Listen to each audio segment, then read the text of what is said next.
হাসাইনের জন্য আমার মনটা কাঁদতেছে, ওই হুসাইনের জন্য আমার মনটা কাঁদতেছে, আমার বিবি ফাতেমার জন্য আমার মনটা কাঁদতেছে।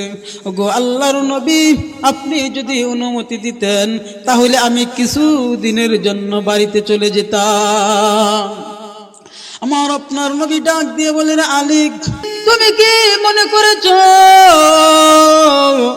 তুমি বাপ হওয়ার কারণে তোমার মনটা কাঁদতেছে? ওরে আলী, তুমি জানো না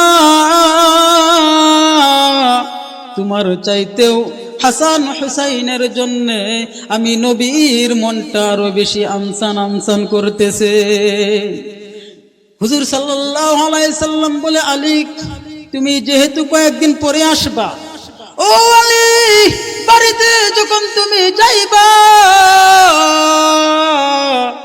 হাসান হুসাইন যখন তোমাকে জিজ্ঞাসা করবে, বাবা নানার কাছ থেকে এসেছো, নানা কি আমাদের জন্য কোনো হাদিয়া দেয় নাই, তখন তুমি কি বলবা?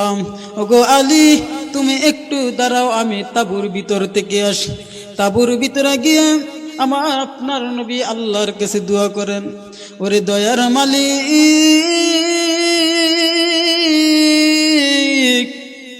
আমার হাসাইনের জন্য আর হুসাইনের জন্য আমি কিছু হাদিয়া দিতে চাই। মালিক রে, তোমার কুদরতি পক্ষ থেকে তুমি হাদিয়ার ব্যবস্থা করে দাও। আমার আল্লাহ তাআলা ডাক দিয়ে বলে, রে জিব্রাইল, ও জিব্রাইল, আমার নবী আমার কাছে হাদিয়া চেয়েছে। ওরে জিব্রাইল জলদি করে যা, জান্নাত থেকে 2টি খেজুর নিয়ে আমার পয়গম্বরের কাছে চলে যা। এক বর্ণনায় আসছে 2টি খেজুর, অন্য বর্ণনায় আসছে 2টি কুরমা।